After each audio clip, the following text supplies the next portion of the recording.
नमस्कार, आप देख रहे हैं लाइव सिटीज। मैं हूं हर्षिता सिंह। आज आपको एक ऐसे शख्स की कहानी सुनाती हूं।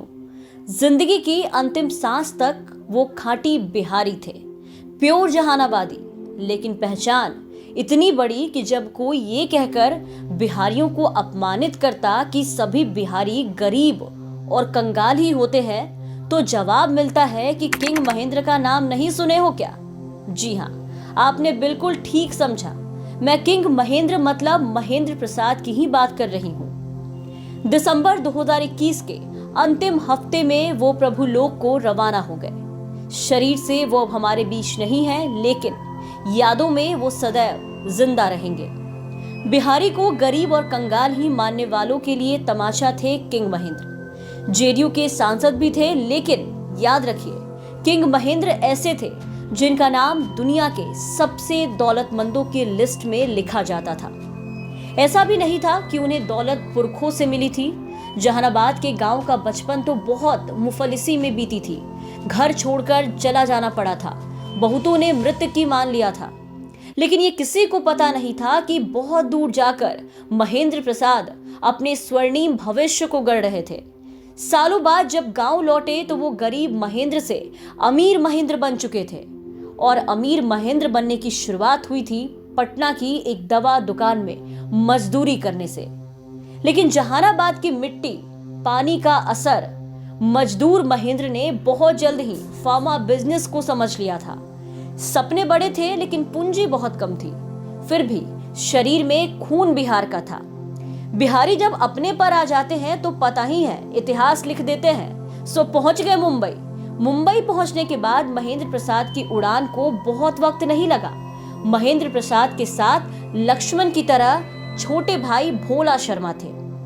बहुत छोटी पूंजी से शुरुआत हुई एरिस्टो फार्मा की। एरिस्टो फार्मा के लिए बाजार तो पूरा इंडिया था, लेकिन महेंद्र प्रसाद की जहन में सबसे पहले बिहार ही आया।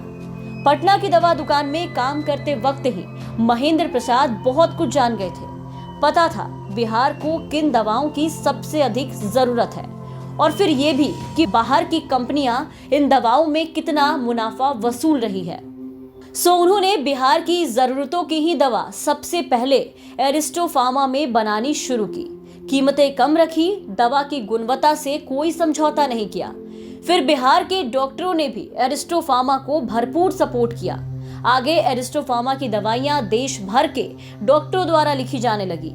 महेंद्र प्रसाद और भोला शर्मा देश की सेहत को ठीक रखने की जरूरतों को समझते गए, और एरिस्टो फार्मा नई नई दवाइयां वहां पर बनाती रही। तरक्की ने अब ऐसी उड़ान पकड़ ली कि महेंद्र प्रसाद अब कहलाने लगे किंग महेंद्र। सांसद तो वो इसलिए बन गए क्योंकि 1977 की हार के बाद जब इंदिरा गांधी बहुत ही मुसीबत के दिनों में थी, तो किंग महेंद्र की जान पहचान हो गई। 1980 में इंदिरा गांधी ने जहानाबाद भेजकर चुनाव लड़वाया।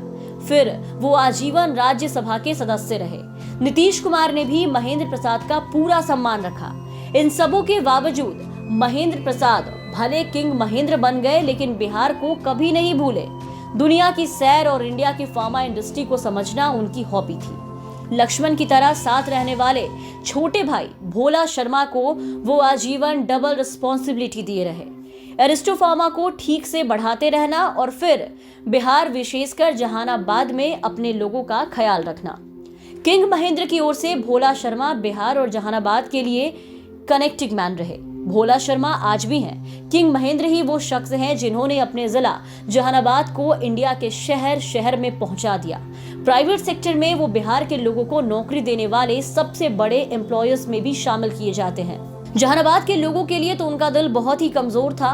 नौकरी की बात आती और कोई जहानाबाद का पिन कोड बता देता तो एरिस्टो फार्मा में काम ऐसे ही बन जाता।